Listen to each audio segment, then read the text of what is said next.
Hello everyone, welcome back to my channel. কেমন আছো তোমরা সবাই? আশা করি তোমরা সবাই ভালো আছো। আর আজকে হচ্ছে রবিবার, আর এখন বাজে হচ্ছে 8:30 মতো। সো এখন থেকে আমি ব্লগটা স্টার্ট করলাম। আর এখন আমি স্নান করে চলে এসেছি। এখন দেবো হচ্ছে ঠাকুর দিয়ে তারপরে কী করি না করি সবটাই তোমাদের সাথে শেয়ার করবো। তার জন্য তোমরা আমার সাথে থেকে আমার ব্লগটা কন্টিনিউ দেখতে থাকো। আজকে আমি এই কয়টা ফুল পেয়েছি, সো এই কত দিয়ে আমি ঠাকুরটা আজকে দিয়ে নেব।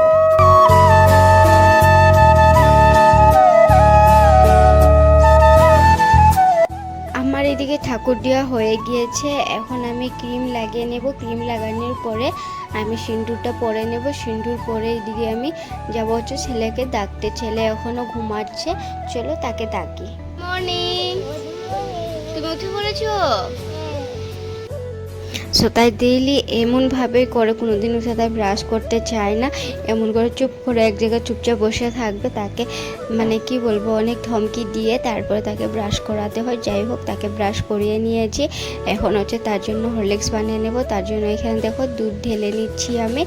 আর এখানে আমি 1.5 চামচের মতন হরলিক্স দিয়েছি, বেশি দিই না, কারণ কি প্রচণ্ড গরম পড়েছে তো পেটটা খারাপ করতে পারে। তার জন্য আমি একটু করে হরলিক্সটা দিয়েছি। আর এদিকে দেখো এখন তাকে খাওয়িয়ে নিব। আর হরলিক্সের মধ্যে 4টে বিস্কুট দিয়েছিলাম, সো এটা তাকে এখন খাওয়িয়ে দিব। আর তোমাদের সবাইকে বলছিল হাই।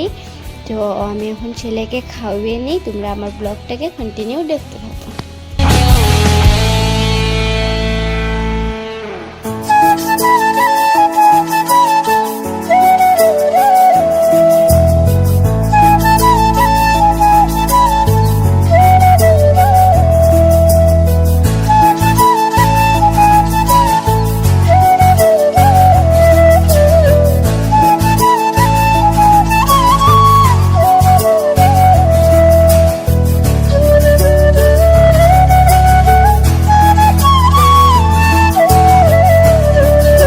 এদিকে দেখো বোন নিয়ে এসেছে আরও ফল। এই ফলগুলো এখন আমি আলাদা করে রেখে দেবো। ঠাকুরের জন্য কিছুটা ঠাকুর দিতে পারবো, তার জন্য আমি রেখে দিচ্ছি কিছুটা তুলে।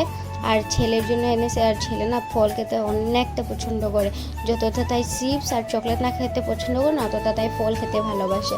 তার জন্য তার পাপা তার জন্য সকালে উঠে আগে তার জন্য ফল নিয়ে এসেছে। আর এখন আমি ফলটাকে আলাদা করে রেখে যাবো ছেলেকে স্নান করানোর জন্য। এদিকে দেখো ছেলেকে স্নান করে নিয়ে এসেছি। আর তার স্নান করানোর কথা বললে তো তাই পাগল হয়, কারণ স্নান করতে তাই অনেকটা ভালোবাসে। আর দেখতে পাচ্ছ এদিকে চামচের মধ্যে একটা রশি বেঁধে নিয়েছে। এটা দিয়ে না তাই রোজ মাছ মারে, জানো তো। এই বিছনার থেকে নিচে ফেলাবে আর তাই মাছ মারবে এইভাবে করে। যাই হোক, এখন তাকে আমি সুন্দরভাবে মুছে দিয়ে পাউডার লাগিয়ে দেবো। পাউডার এখন ক্রিম দেবো না, কারণ প্রচণ্ড গরম তো ঘেমে যাবে। তার জন্য তার শরীরে মুখে আমি একটু পাউডার দিয়ে দেবো। পাউডার দেওয়ার পরে এদিকে আমি তাকে তার জন্য কিছু খাবার রেডি করবো, কারণ এখন স্নান করে এসেছে, কিছু তো খাবার লাগবে। তার জন্য আমি দেখো এদিকে তাকে দিয়ে দিয়েছি ভুজিয়া আর কেক।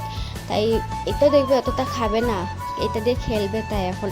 আর হাতে তার একটা পিঁপড়ে পড়েছিল, তো আর দেখছো পিঁপড়েটাকে তাই কীভাবে মেরে ফেললো। এমনি করে কিছু একটা পোকা দেখলেই হয়েছে, পোকা একটা দেখলে সেটাকে একদম একদম জানে মারে ফেলবে তাই। আর অনেকক্ষণ পর ব্লগটাকে কন্টিনিউ করছি। বর হঠাৎ করে ফোন করে বলল আসো আমরা বাজারের দিকে একটু আসি। কেন কিছু বলে নাই। তারপর দোকানে আসার পর বর বলছে আজকে দিদি দ্বারা আসবে, তার জন্য বললো চলো একটু কিছু বাজার করে নিয়ে আসি।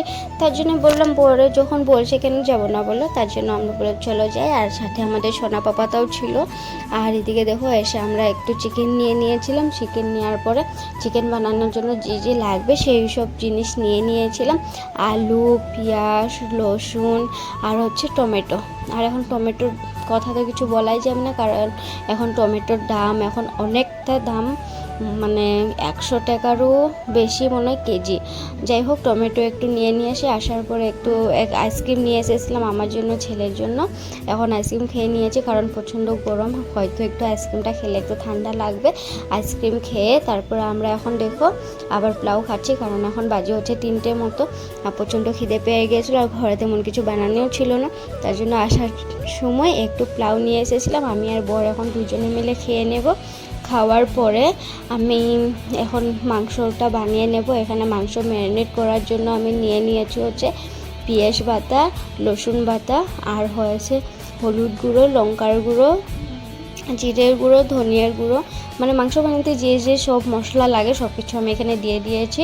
আর হচ্ছে রিফাইন তেল দিয়েছিলাম একটুখানি, রিফাইন তেলটা দিয়ে তারপরে নুনটা আমি এখানে দিইনি, কারণ আমি এখানে আন্দাজ পাবো না, তার জন্য আমি এখানে নুন দিইনি। যখন কড়াইটা আমি ছাড়বো না তারপরে আমি নুনটাকে দিয়ে দেব।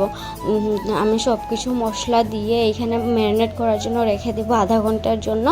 ম্যারিনেট করার পরে আমি এটাকে বসিয়ে দেবো। তো তোমরা আমার ব্লগটাকে দেখো কি আমি কিভাবে মাংসটা বানাই।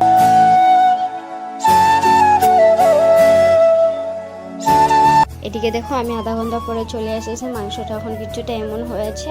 আর আমি পুরনে দিয়েছিলাম হচ্ছে তেজপাতা আর পেঁয়াজ কুচি, অনেকটা পেঁয়াজ দিয়েছিলাম, কিন্তু আমি সেগুলোর ক্লিপস আমি নিতে ভুলে গিয়েছিলাম।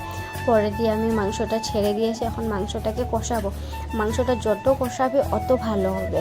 এক পাশে এদিকে ছেলেটা বসিয়ে দিয়েছি, কারণ ছেলে তো আর লঙ্কা খায় না, তার জন্য আর একটা লঙ্কা, কাঁচা লঙ্কা একটা দিয়ে দিয়েছি মাংসর মধ্যে। সো এখন আমি ভালোভাবে ছেলেটাও বানিয়ে নেব আর আমাদেরটাও বানিয়ে নেব। আমাদেরটা দেখতে পাচ্ছ এখানে অলমোস্ট হয়ে গিয়েছে। দুটো বাটির নামিয়েছি, কারণ কি একটা বাটির আটে নাই, তো তার জন্য আরও একটা বাটি নিয়ে নিয়েছি। আর এটা ছিল, আর আলু ভাজা বানিয়েছিলাম, ডাল বানিয়েছিলাম, আর একটা সবজি ছিল।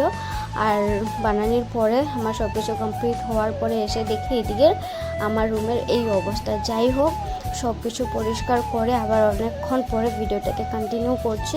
এখন দেখতে পাচ্ছ আমি রাত্রে রান্না আজকে কিছু করবো না, সিম্পল আলু সিদ্ধ, ডাল, ভাত। আর আজকের মতো আমি ব্লগটা এখানে শেষ করছি। যদি তোমাদের কাছে আমার ব্লগটা ভালো লেগে থাকে অবশ্যই লাইক, কমেন্ট অ্যান্ড শেয়ার করে দেবে। আর আমার চ্যানেলটা যদি তোমরা নতুন হয়ে থাকো তো আমার চ্যানেলটাকে অবশ্যই সাবস্ক্রাইব করে দেবে। আর আমার ভিডিওটা দেখার জন্য আপনাদেরকে অনেক অনেক ধন্যবাদ।